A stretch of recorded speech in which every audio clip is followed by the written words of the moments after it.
ወይኔ እመቤቴን በይ ወይኔ ጉዴ ቤት ሻይ ወይ የላኩልሽን ይው ምን ላክሽኝ ፎቶ ሼር ያረኩልሽን ቲክቶክ ላይ ግቢ አሁን What's up everybody ቲክቶከሩ ጆን ዳንኤል በመጨረሻም ዛሬ ከእስር ተለቀቀ። ጆን ዳንኤል ተፈቷል ከአንድ አመት ከ3 እስራት በኋላ ዛሬ እንግዲህ ተፈቷል። ጆን ዳንኤል ተፈታለች። ያው መልካም የቲክቶክ ዘመን እንደሚሆን አልጠራጠርም። እኔ አባት እንኳን ደስ አለህ። በቀጣይ ሳምንት መፈቻው የነበረው ጆን ዳንኤል እንግዲህ በዛሬው ዕለት ከእስር ቤት መፈታቱ እየተነገረ ነው የሚገኘው። ቀደም ባሉት ቀናት እንግዲህ ሌሎች በዚህ ጉዳይ ላይ ተከሰው እስር ቤት የነበሩ ሰዎች ወጥተው ከቤተሰቦቻቸው ጋር ተቀላቅለው ነበረ። እንግዲህ ጆን ዳንኤልም የቀረውን ጊዜ በማረሚያ ቤት እያሳለፈ ነበረ።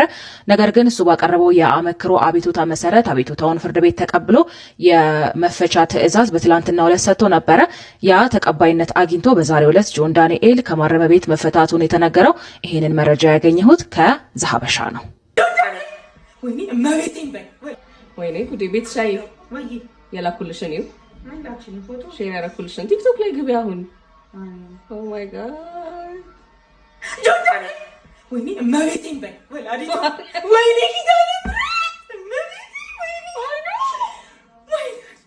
ወይኔ መብራር ረዳች ወይኔ እመቤቴ እንኳን ረዳችሁ ሁሉም ናቸው በዚህ ሁሉም ናቸው እንኳን ረዳችሁ ወይኔ ታድለው እመቤቴ እንኳን ረዳችሁ።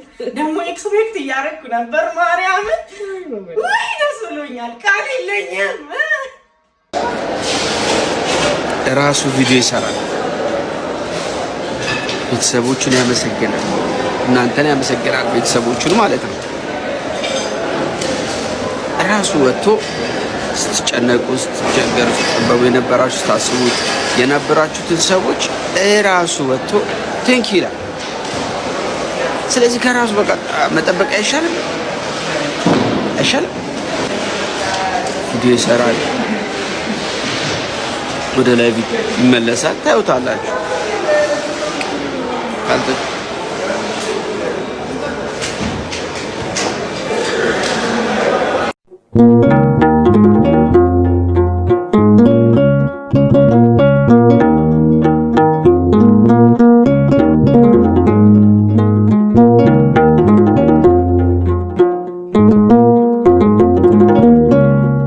በምን ቃል ዌልካም እንደምትሉት አላውቅም። ሁላችሁም ግን በደንብ ሼር በደንብ ኮፒ ሊንክ ያረጋችሁልኝ ጆን ዳንኤልን እንኳን ለቤት አበቃ እንድትሉ ትፈልጋለሁ። ዛሬ ከአንድ አመት ከ4 ወር ከእስር ቆይታ በኋላ ጆን ዳንኤል ወደ ቤቱ ተመልሷል።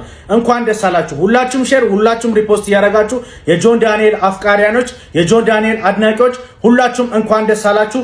ሁላችሁም ኮሜንት ላይ የገባችሁ ጆን ዳንኤልን እንኳን ለቤት አበቃ እያላችሁ ኮሜንት ላይ እንድጽፉልኝ እፈልጋለሁ። ለአዳዲስና ወቅታዊ መረጃዎች ቤታችንን ፎሎ ማድረግ አይርሱ። ይመቻችሁ። ቲክቶከሩ ጆን ዳንኤል በመጨረሻም ዛሬ ከእስር ተለቀቀ። የአዶናይ እናት ልጄ ምንም ጥፋት አላጠፋም እባካችሁ ልቀቁልኝ ሲሉም ተማጸኑ። ዝርዝሩን በአጭሩ አቀርብላችኋለሁ። ከኢትዮጵያ አየር መንገድ ጋር በተያያዘ ከሌሎች ቲክቶከሮች ጋር ተከስቶ የነበረው ጆን ዳንኤል 1 አመት ከ4 ወር እንደተፈረደበት ባለፈው ሳምንት መዘገባቸው ይታወቃል። ሌሎቹ ቲክቶከሮች ባለፈው ሳምንት ሲፈቱ እሱ ግን በእስር ቆይቷል። ይህም የሆነበት ምክንያት የአመክሮ ጊዜውን የተፈረደበት ጊዜውን ስላልጨረሰ እንደሆነ ገልጸን ነበረ። በዚህ መሰረት የጆን ዳንኤል መፈቻ ጊዜ በሚቀጥለው ሳምንት የነበረ ቢሆንም ተከሳሹ ባቀረበው የአመክሮ አቤቱታ በትላንትናው ዕለት ፍርድ ቤት እንዲፈታ ማዘዣ ሰጥቶ ነበረ። በዚህ መሰረት ዛሬም ከእስር ቤት መውጣቱን ሰምተናል። በሌላ በኩል የአዶናይ እናት ልጄ ምንም አላጠፋም እባካችሁ ልቀቁ ሲሉም መንግስትን ተማጽነዋል። የእናቱን የወይዘሮ አበባ ገብሩ መልእክት እንደሚከተለው አቀርብላችኋለሁ። ልጄ አዶናይ ብርሃነ ከካናዳ ወደ ኢትዮጵያ የመጣው የስደትን አስቀያሚነት ተረድቶና በሀገሬ ላይ እኖራለሁ በቻልኩትም ለእናት ሀገሬ መልካም ነገርን አበረክታለሁ ብሎ ነው። ህልማቸውን በውጭ ሀገር ላይ ያደረጉ እልፍ ወጣቶችን ግንዛቤ የሰጠ ዲቻ ቮይስን በማገዝ ለባቡል ሀይር 8 ሚሊዮን በማስተባበር ለአቶ ሰሊም በልካቸው ማክበር ለሌሎችም እንዳቅሙ በመርዳት እየተሳተፈ ያለ ልጅ ነው። ልጄ ስለሆነ ብቻ ሳይሆን የእውነት ከክፋትና ከእኩይ ተግባር የራቀ መሆኑን እንኳን እኔ የቀረበው ሁሉ ያውቃል። ምናልባት ንግግሩም በስተት ቢተረጎምበት ወይም በወጣት ችኩል አንደበት ሳያውቀው በቃላት ስተት አጠፋ ቢባል እንኳን የሚመክሩት የሚዘክሩት እንጂ ጨክነው የሚያስሩት ልጅ አይደለም። እኔም አገራለኝ ብሎ የመጣው ልጄ ልቡ እንዳያዝንና በሀገሩ ላይ ያለው እምነት እንዳይጎደል መንግስት ጉዳዩን በቶሎ አጣርቶ ይፈታልኝ ዘንድ በአክብሮት እጠይቃለሁ። እባካችሁ መልእክት